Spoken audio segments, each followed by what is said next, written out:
에서 9절까지 말씀 우리 한 절씩 교독하고 마지막 절은 함께 읽겠습니다. 제가 3절부터 공독하겠습니다. 바리새인들이 예수께 나와 그를 시험하여 이르되 사람이 어떤 이유가 있으면 그 아내를 버리는 것이 옳으니까.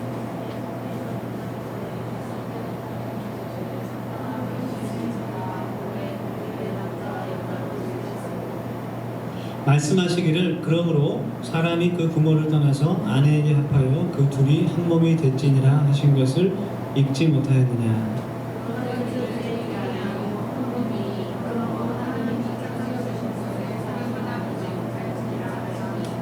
여짜오되 그러면 어찌하여 모세는 이혼 증서를 주어서 버리라 명하였나이까.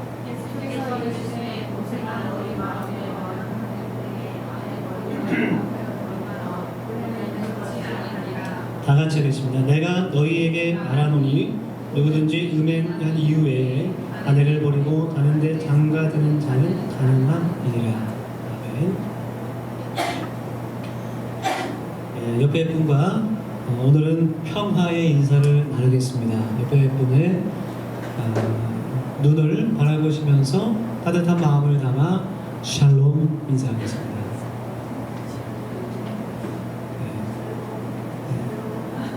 우리 많지 않으니까 옆에 분 말고 이렇게 다 인사하세요. 눈으로 샬롬. 이렇게 발음을 약간 굴려서 샬롬 이렇게 해주시기.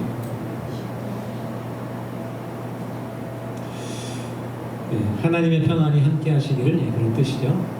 올 한 달 동안 저희들이 가정의 날을 맞이해서 성경에 나온 그런 가정에 대한 그런 말씀들을 함께 시간 나누고 있습니다. 오늘 마지막 시간인데요. 깨어진 가정에 대해서 하나님께서 주시는 그런 은혜의 말씀을 같이 나누기를 원합니다. 이 성경에 나오는 가정에 대한 그런 말씀들을 쭉 읽어보면 대부분 이렇게 아름답고 건강하고 정말 그런 이상적인 이야기들이 많이 있지요. 정말 그렇게 하나님의 말씀을 따라서 우리 그리스도인들은 정말 그렇게 아름답고 행복한 가정을 꿈꾸고 세워나가야 됩니다. 그러나 우리의 주위를 살펴보면 우리가 살고 있는 이 세상에서 또 우리의 현실이 꼭 그렇게 아름답지만은 않은 것 같아요. 정말 우리 주위에 깨어진 그런 가정들이 많이 있고 정말 아파하는 그런 가정들이 많이 있죠. 특히 하나님을 믿는 그리스도인들의 가정에도 많은 어려움이 있고 많은 그런 깨어짐이 있습니다. 신학교 동기인데 지금 창동의 큰 교회에서 교회 이름을 말하면 안 돼요. 다행이네요. 그 청년부 부목사도 사역을 하고 있는데 그 친구도 결혼하고서 한 달이 안 돼서 이혼을 했어요. 여러 가지 사정이 있었겠지만 하여튼 이혼을 했는데 이제 동기 중에 몇몇 친구들만 그 사실을 알고 지금 이제 사역하는 교회에도 비밀로 하고 사역을 하고 있습니다. 교회에 참 이렇게 알리기가 어려운 점이 있죠. 특히 목회자로서. 이 가정의 깨어짐을 이야기할 때 특히 이제 사역자들의 가정이 더 심각한 상태에 있는 것을 직접적으로 간접적으로 보게 됩니다. 그 목회자라는 그 직업상의 특징이 가정을 돌보기가 어렵다 그런 것 같아요. 그래서 제 친구들의 이야기 들어보면 정말 아이들의 자는 모습밖에 보지 못하는 그런 친구들이 많은 것 같아요. 새벽 기도 나가서 또 밤에 들어오면 자고 있고. 그래서 목회자들이 다 마찬가지지만 건강한 신학을 가지지 못하게 될 때, 그래서 가정의 밸런스를, 가정과 사역의 그런 밸런스를 잘 맞추지 못하게 될 때 사탄이 또 틈을 타게 되는 것이죠. 그래서 목사님들 또 선교사님들의 가정을 보면 굉장히 깨어진 가정들이 많은 것을 볼 수가 있어요. 하나님의 일을 한다, 하나님의 사명을 간다라는 그런 미명 아래 사모님들이 막 다 우울증에 걸리고 고통받고 그런 것을 보게 됩니다. 그래서 저는 참 그 목회를 하면서 생각하는 것이 가정이 먼저 건강하고 바르게 돼야 목회도 교회도 바르게 될 수 있다, 그렇게 믿고 있어요. 옛날 분들은 특히 이제 제 부모님을 생각해 보면, 제 아버님도 목사님이시지만 정말 지금은 이해가 되지만 정말 가정을 전혀 돌보시지 않고 오직 목회만 하셨죠. 오직 양들을 위해서만 모든 것을 다 헌신하고 희생하셨습니다. 그러다 보니까 자녀들이 상처를 많이 받았어요. 저도 어렸을 때 보면 참 아쉬움이 많습니다.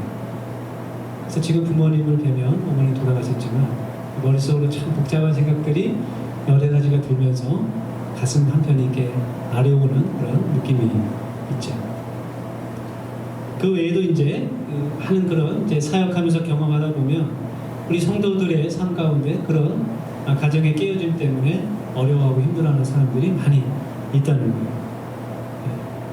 여러분, 하나님의 말씀에 우리의 삶에 변화시키는 그런 능력이 있는 줄 믿습니다. 여러분, 그것을 믿으시기 바랍니다. 하나님의 말씀이 살았고 운동력이 있고 능력이 있는 말씀인 것을 우리가 믿어야 되는 것이죠. 그래서 이 하나님의 말씀이 우리의 삶과 괴리가 될 때, 멀리 동떨어져 있을 때, 그럴 때는 우리에게 그 말씀이 능력이 되지 않는 겁니다. 오늘 설교를 준비하면서 성경 말씀을 이렇게 쭉 읽고 묵상하면서 느낀 것 중에 하나는 성경 말씀이 우리의 삶과 동떨어진 것이 아니다라는 그런 생각을 하게 됐어요. 성경에 보면 정말 건강하고 아름답고 정말 다른 그런 가정의 이야기들만 나오는 것이 아니라 정말 우리가 살고 있는 이 현실적인 이야기들이 많이 나와 있다는 것이죠. 그래서 우리의 삶에 적용할 수 있는 그런 교훈들이 가득하다는 거예요. 그래서 오늘 우리가 함께 나눌 말씀은 우리의 가정이 이렇게 돼야 됩니다, 이렇게 세워져야 됩니다, 그런 말씀이 아니라 정말 깨어지고 아파하는 그런 가정들에 주시는 하나님의 위로의 말씀을 같이 나누길 원합니다. 오늘 말씀은 오늘 본문 말씀은 예수님께서 이혼하는 가정에게 주시는 그런 말씀이에요. 결론적으로 먼저 이야기를 하면, 결론을 먼저 이야기하자면 하나님께서는 이혼을 원하시지 않습니다. 하나님께서는 이혼을 원하시지 않고 또 제가 설교를 하면서 이혼이 바람직하다거나 조장하는 것은 절대로 아니죠. 그럼에도 불구하고 점점 교회 안이나 교회 바깥이나 이혼하는 가정들이 많아지고 깨어진 가정들이 많은 그런 상황에서 우리가 취해야 될 올바른 태도가 어떤 것인가, 함부로 정죄하지 않는 것이 중요한 것이죠. 어느 가정이든지 정말 그렇게 깨어지기까지 얼마나 많은 그런 고생과 고통이 있었겠어요. 또 앞으로 얼마나 어려운 삶을 살겠습니까? 한부모 가정도 마찬가지고 재혼하는 가정들도 마찬가지죠. 그래서 섣불리 판단하거나 정죄하지 않아야 돼요. 안타까운 이야기지만 대부분의 교회에서 가정이 깨어지게 됐을 때, 이혼하게 됐을 때 그분들이 할 수 있는 유일한 방법은 뭐냐면 교회를 떠나는 거예요. 대부분의 교회가 그래요. 유일한 한 가지 방법은 교회를 그냥 떠나는 거예요.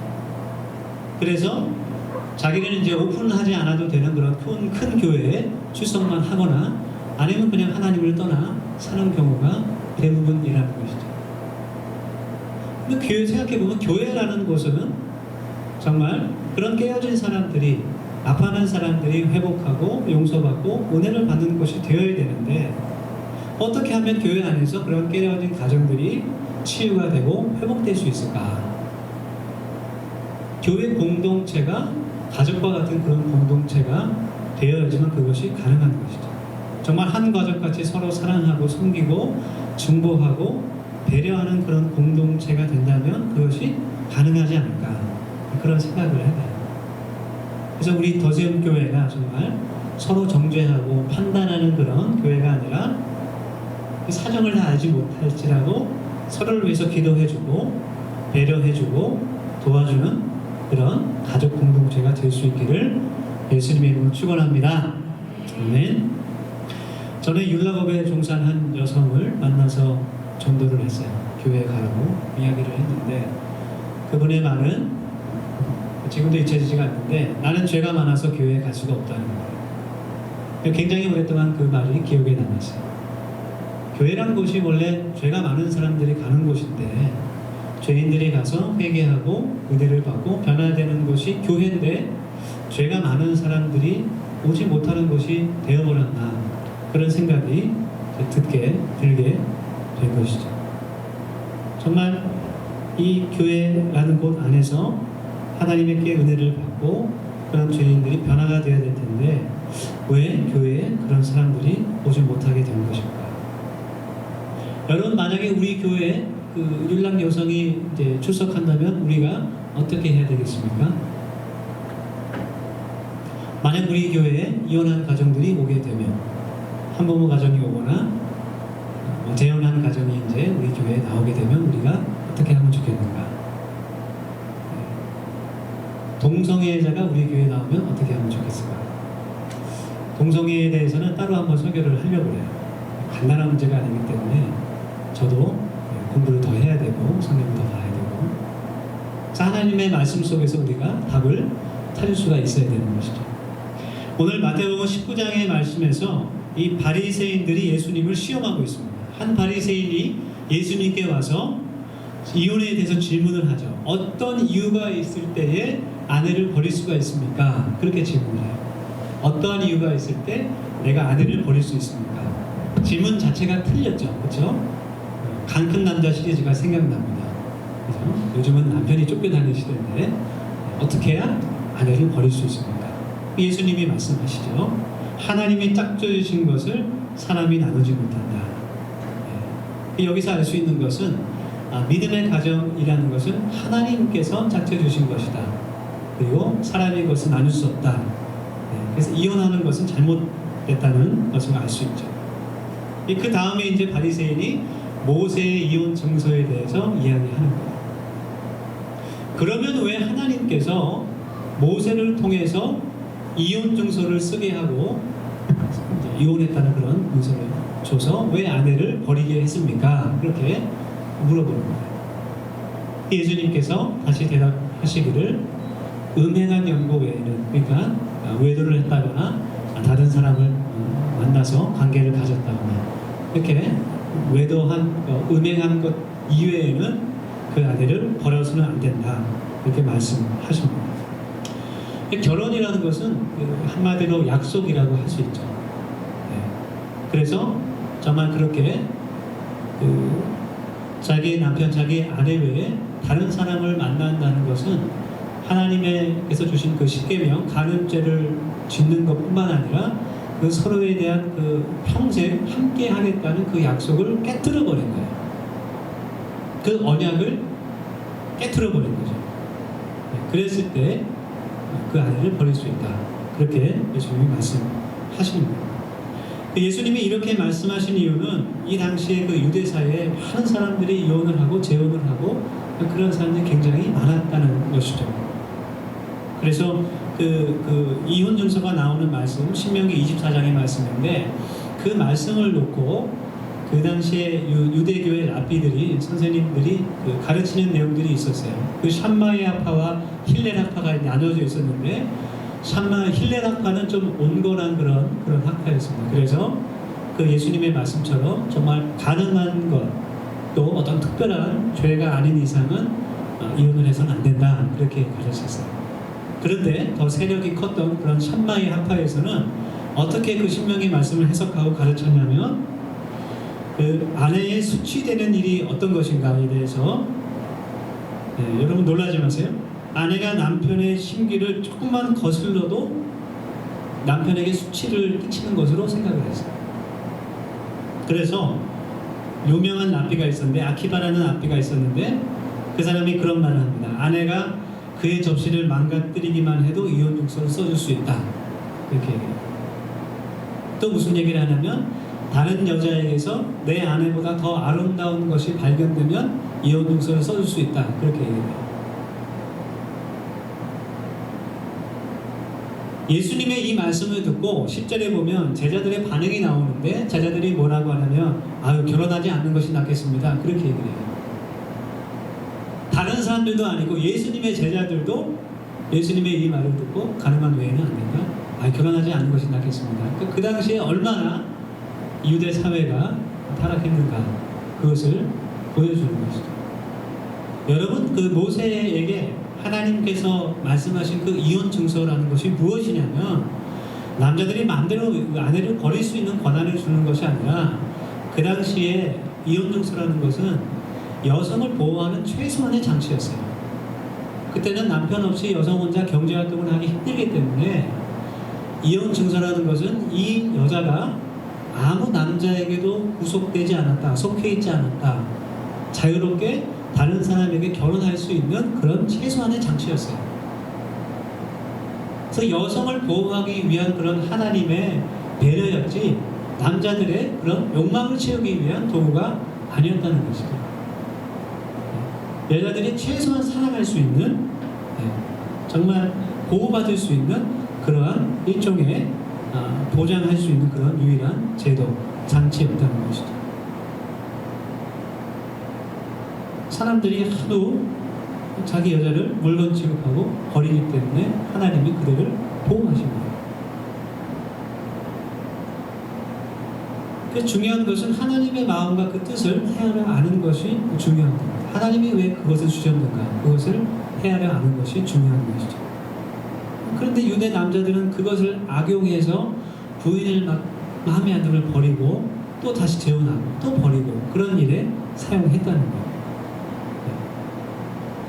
그래서 오늘 이 말씀이 너무나 쉽게 헤어지고 또 다시 결혼하는 우리 현실에 우리 사회에 꼭 필요한 말씀이다 이렇게 생각이 돼요. 성경에 또 이혼에 대해서 다루는 다른 본문은 고린도전서 7장 15절의 말씀이 있습니다.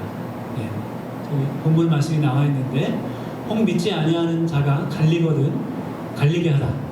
형제나 자매나 이런 일에 구애될 것이 없느니라. 그러나 하나님은 한평 중에서 너희를 부르셨느니라. 바울이 이제 이야기하는 그런 내용인데 그 고린도서 7장의 말씀을 보면 이제 부부 관계에 대한 말씀이 쭉 나오게 되는데 이 바울이 지금 이 편지를 써서 보내고 있는 고린도 지방은 굉장히 성적으로 타락한 그런 도시였어요. 무역 도시였고 항구 도시였고 재물이 많은 도시였기 때문에 그래서 교회 안에서도 굉장히 그런 문제들이 많이 일어났다는 것이죠. 그 처음에는 바울이 이제 교회 안에 서로의 믿음이 다르다는 이유 때문에 헤어지는 사람들에게 권면을 합니다. 믿음의 차이 때문에 내 남편이나 아내가 믿음이 없다고 해서 그 이유 때문에 이혼하지 말아라 그렇게 이야기를 해요. 왜냐하면 그 당시에 그런 이유로 이혼하는 사람들이 많이 있었고 또 그것이 선교에 방해물이 됐기 때문에 여러분 생각해 보세요. 멀쩡한 부부가 있는데 한 사람이 먼저 예수를 믿었다고 해서 그 남자가 여자가 믿지 않는다는 이유로 그냥 이혼해버리고 버려버리고 하나님의 영광을 가리게 되는 일이 되는 것이죠. 그리고 나서 15절의 말씀에서 믿지 않는 사람들이 갈라설 때는 거기에 깊이 관여하지 말아라. 그냥 내버려둬라. 그렇게 이야기를 하는 거예요. 그렇다고 해서 저 말씀이 믿지 않는 사람들은 이혼해도 괜찮다. 너희들은 어차피 지옥 갈 거니까 나는 상관없어. 나만 천국 갈 거야. 그렇게 하라는 건 아니죠. 그렇죠? 믿지 않는 사람들이 이혼한다고 해서 그래 해 이렇게 하라는 얘기가 아니에요. 그러니까 바울은 지금 교회 안의 상황에 집중하고 있는 거예요. 교회 안의 부부들에게서 자꾸 이혼하는 문제가 발생하게 되고 또 그 원인이 하나님을 믿는 믿음이라는 소식이 들리게 되는데 그렇게 믿음의 차이 때문에 남편이나 아내를 버리지 말아라. 그 교회 안의 문제에 집중하고 있는 것이지 밖에 있는 사람들에게 이혼을 괜찮다고 이야기하는 것이 아닌 것이죠. 그 바울이 뒤에 덧붙인 말씀을 보겠습니다. 그러나 하나님은 화평 중에 너희를 부르셨느니라. 그래서 가능하면 서로 갈라지지 않는 것이 좋다는 거예요. 그래서 믿음이 없는 사람들을 향해서 우리들이 이혼이 죄다 그리고 그것은 간음죄를 짓는 것이다. 그리고 하나님이 짝지어 주신 것을 사람이 나누면 안 된다. 근데 사실 그 사람, 그 믿지 않는 사람들은 하나님이 짝지어 주신 것이 아니죠. 그렇죠? 그렇게 그 사람들을 향해서 정죄하고 판단하면 안 된다는 거예요. 예수님께서 가늠한 여인을 만나셨습니다. 모든 사람들이 돌을 들고 그 여인을 지금 죽이려고 할 때 랍비가 시험하면서 예수님께 여쭤봅니다. 저 여자를 어떻게 하면 좋겠습니까? 예수님이 뭐라고 하세요? 죄 없는 사람이 먼저 돌로 치라. 그 땅바닥에 이제 글씨를 쓰시죠. 대부분의 신학자들은 그 돌을 두고 있는 사람들의 마음속에 죄들을 적었을 것이다. 그렇게 이야기를 하는데, 그리고 사람들이 다 돌아간 이후에 그 가늠한 여인에게서 예수님께서 나도 너를 정죄하지 아니하노니 다시는 그런 죄를 짓지 말라. 예수님이 이렇게 말씀하죠. 예수님이 또 사마리아 우물가에서 그 여인을 만났을 때, 5번 이혼하고 6번째 남편하고 사는 여인을 만났을 때 뭐라고 하세요? 내가 너에게 영원히 목마르지 않는 생수를 주겠다. 이렇게 말씀하시죠. 그 여인이 예수님을 전파하는 사람이 됩니다. 그래서 우리가 한 손에는 그리스도인으로서 한 손에는 진리의 말씀을 붙들고 살아야 돼요. 그 세상 가운데 하나님의 말씀, 하나님의 진리를 선포할 수 있어야 됩니다. 그리고 말뿐이 아니라 우리의 삶으로 그 진리가 세상에 빛으로 증거될 수 있도록, 어두운 세상에 증거될 수 있도록 우리가 하나님 앞에서 우리의 삶을 살아야 돼요. 그렇지만 한편으로는 한 손에 하나님의 사랑을 우리가 가지고 있어요. 그래서 쉽게 판단하거나 정죄하지 않을 수 있어야 됩니다. 지금 우리의 현실도 고린도와 비슷하다는 것이죠. 네. 그래서 정말 깨어지는 그 가정들을 향해서 정말 정죄하기보다는 교회가 세상 사람들에게 하나님의 화평을 전해주고, 하나님의 화평이라는 것이 단순히 평화롭게 사는 것이 아니에요. 예수 그리스도의 십자가의 보혈의 은혜로 하나님과 우리가 화해가 되고, 또 그 십자가의 보혈의 은혜로 사람 사이의 관계가 회복되는 것을 의미하는 것입니다. 그래서 그 사람들이 그 말씀을 듣고 위로받고 새롭게 출발할 수 있도록, 다시 회복할 수 있도록 우리가 도와주어야 된다는 것이죠. 그런데 교회 안에서, 많은 교회들 안에서 깨어지는 가정들을 향해서 정말 저 사람들에게 많은 문제가 있는 것처럼 사람들이 이야기하고 뒤에서 막 속닥거리고, 저 사람들이 죄가 많아서 그런 것처럼 이야기해서 결국 교회를 떠나게 만들고, 가늠한 여인에게 돌을 던지는 사람들과 뭐가 다르겠어요? 죄 없는 자가 먼저 돌로 치라. 그 말씀을 기억해야 됩니다. 재혼에 대해서는 그 성경에 2가지의 말씀이 나와요. 고린도전서 7장 39절과 로마서 7장 3절의 말씀이 나오는데, 사별 후에는 재혼이 가능하다. 그러나 주 안에서 하라. 그렇게 가르치고 있습니다. 구약 성경 로세의 경우도 이제 남편이 죽고 나서 시어머니 나오미를 따라서 고향에 와서 보아스와 결혼을 했죠. 이방 여인으로서 족보에 들어가게 됩니다. 욥의 경우를 보면 이제 아내가 도망갔어요. 하나님을 저주하라고 이렇게 하고 아내에게 버림을 받았습니다. 그러나 욥이 새 아내를 얻어서 하나님의 더 큰 축복을 받게 된 것을 볼 수가 있죠. 성경에서 이와 같은 상황에서 이제 재혼을 허락하고 있어요. 그러면 그와 같은 상황이 아니면 재혼하면 안 되는가? 또 그런 고민이 생깁니다. 전에 들은 이야기인데, 한 그 중년 남녀가 목사님께 상담을 왔어요. 상담을 와서, 목사님, 저희들이 결혼해도 되겠습니까? 그런 이야기를 했어요. 그 여자분은 2번의 이혼을 하신 분이에요. 첫 번째는 남편의 외도로, 2번째는 성격 차이로 이혼을 하신 분이고, 이제 남자분은 부인과 사별하신 상태였어요. 그래서 목사님, 저희들이 결혼을 해도 하나님 앞에서 괜찮겠습니까? 그런 상담을 하러 갔어요. 그래서 정말 2분이 신실한 그런 크리스찬들이고, 또 자녀들이 모두 장성했고, 정말 남은 생을 함께 하고 싶다는 거죠. 사랑하기 때문에. 그래서 그 목사님이 그분들이 더 이상 마음에 짐을 갖지 않도록 축복해주고 결혼을 이렇게 주례를 해주었습니다. 제가 밴쿠버에서 사역할 때도 비슷한 경우가 있었어요. 저희 부서에 부장 집사님이 재혼한 가정인데 얼마나 닭살 부부인지 정말 하여튼 말하기가 부끄러울 정도로 닭살 부부고 정말 교회에서도 신실하게 같이 봉사하시고 여러 가지 일로 헌신하시고 두 분이 그렇게 아름다운 모습으로 살아가시니까 그 양쪽의 자녀들도 점점 치료가 되고 회복이 되고 얼굴이 밝아지고 그런 아주 좋은 케이스를 봤습니다. 물론 그 재혼이 쉽지는 않죠. 통계적으로 보면 초혼보다 헤어질 확률이 4배가 높다 그래요. 여러 가지 이유로. 그래서 더 기도가 필요하고 주 안에서 할 수 있도록 중보가 필요하다는 것이죠. 독신에 대해서는 이제 그 고린도서 7장에 대해서 나오는데 괜찮다고 이야기해. 혼자 사는 것도 괜찮다. 죄가 아니다. 그러나 정욕이 불같이 타오르거든 결혼하는 것이 낫다. 이렇게 이야기를 하죠. 헤어진 경우에도 이제 혼자 사는 것도 괜찮다. 이렇게 얘기합니다. 주님께만 더 헌신하고 집중해서 사는 것도 괜찮다. 그렇게 이야기하죠. 왜냐하면 이제 결혼하게 되면 남편은 아내를 기쁘게 해주기 위해서 마음을 써야 되고 또 아내도 남편을 기쁘게 하기 위해서 마음을 써야 된다. 그렇게 말씀합니다. 그래서 우리 부부의 사명이 또 여기서 발견되죠. 남편의 사명은 아내를 기쁘게 하는 것. 또 부인의 가장 큰 사명은 뭐냐? 남편을 기쁘게 하는 것. 만화에도 나오잖아요. 난 내가 좋아하는 일을 하면 뭐든지 할 수 있어.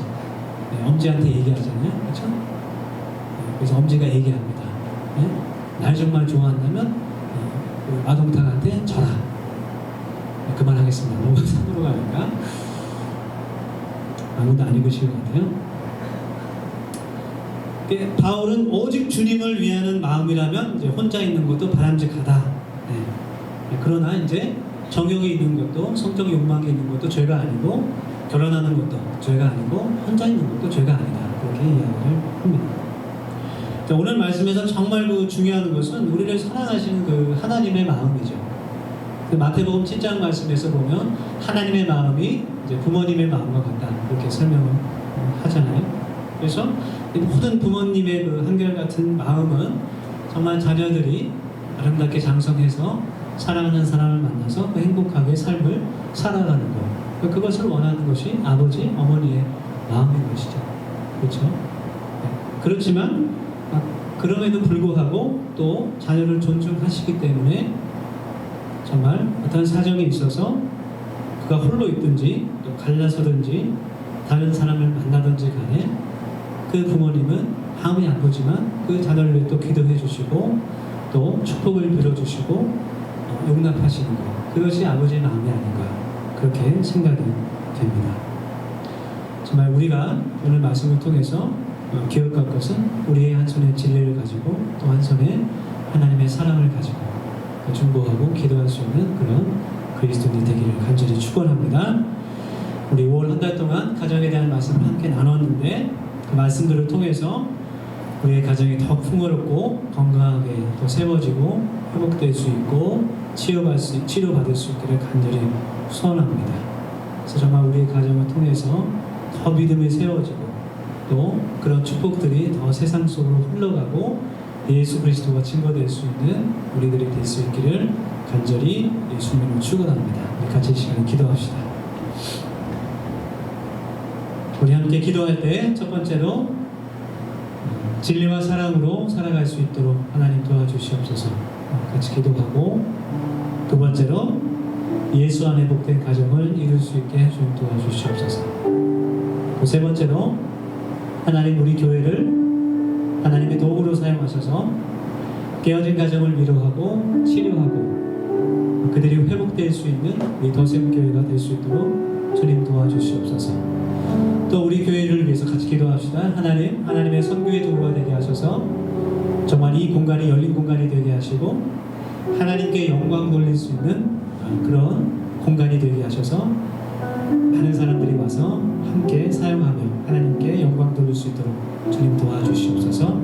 우리 안에 헛된 욕심을 비우게 하여 주시옵소서. 우리 같이 또 우리 교회를 위해서, 우리 가정들을 위해서 짧게 같이 기도합시다.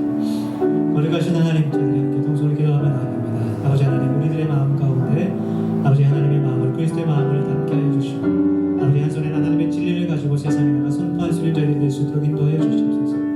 아버지 하나님의 말씀을 지켜 행하는 저희들이 되게 도와주시고, 아버지 한편으로는 그리스도의 사랑을 가지고 하나님 세상을 도울 수 있는 보듬으신 저희가 될 수 있도록 주께서 인도하시고 도와주시는 간절히 소망합니다. 아버지 하나님께서 귀한 가정들을 허락하셨사오니 하나님께서 세워주시고, 하나님 말씀에 서는 가정들이 되어 도와주시고, 하나님 깨어지고 아파하는 그런 가정들이 하나님 치유될 수 있는 교회가 되게 하여 주시고, 회복될 수 있는 교회가 되게 하시고, 하나님 정죄하지 않게 도와주시고, 하나님 저희들이 잘못을 먼저 깨달을 수 있는 저희들이 될 수 있도록 하나님께 인도하시고 함께 하여 주셔서, 아버지 오직 그리스도의 성령 안에서, 말씀 안에서 아름답게 교회를 세워가고 가정을 세워갈 수 있는 아버지 저희들이 될 수 있도록 하나님 축복하여 주시고, 하나님 인도하여 주셔서, 하나님 저희들을 통하여서 하나님 그리스도의 빛과 소금이 세상을 흘러가게 도와주시고, 하나님 건강한 가정을 통하여서 하나님께 더욱더 영광 돌릴 수 있도록 아버지 도와주시고 인도하여 주시옵소서. 또한 하나님께서 저희들의 교회를 사용하시기 간절히 소망하오니 하나님 저희 교회를 통하여서 오직 하나님께 더 큰 영광 돌리게 하여 주시고, 하나님 많은 사람들이 와서 함께 사용하며 아버지 주님께 영광 돌리며 찬양할 수 있도록 하나님 도와주시옵소서. 하나님 이곳이 하나님의 선교의 센터가 되게 하여 주시고, 하나님 저희들의 마음 안에 큰 욕심과 영광을 피울 수 있도록 하나님께서 도와주시고 인도하여 주시옵소서. 감사와 찬양드립니다. 주님 감사합니다. 예수 그리스도 감사합니다. 걸어가신 하나님 감사와 찬양을 드립니다. 하나님의 말씀을 통해서 하나님 저희들의 삶이 변화되게 하여 주시고, 하나님 저희들의 삶이 하나님의 진리를 선포하는 삶이 되어서 하나님 그것이 세상의 증거로 드러날 수 있도록 하나님께 영광 돌릴 수 있도록 하나님 도와주시옵소서. 하나님의 가정의 날을 맞이해서 여러 가지 말씀들을 함께 나눴습니다. 하나님께서 허락하신 귀한 가정 저희들이 성령의 주인 되시고 말씀 위에 세워지는 가정으로 세워가고 가꿔갈 수 있도록 하나님께서 저희들에게 힘과 하나님 용기와 지혜를 허락하여 주시옵소서. 하나님 저희들의 모든 삶을 통하여서 또 저희들의 교회를 통하여서 깨어진 그런 가정들이 치유되고 회복되고 상처받은 영혼들이 다시 세움을 얻을 수 있는 하나님의 병원이 되기를 원합니다. 하나님께서 저희를 사용하여 주시고 진리와 사랑으로 저희들을 충만하게 하여 주시옵소서. 하나님께서 더 세운 교회를 축복하여 주셔서 하나님의 아름다운 교회가 되게 하시고 많은 홍관으로 사용되어 하나님께 영광 돌릴 수 있도록 주님 도와주시옵소서. 예수 그리스도 이름으로 감사하고 기도했사옵나이다. 아멘.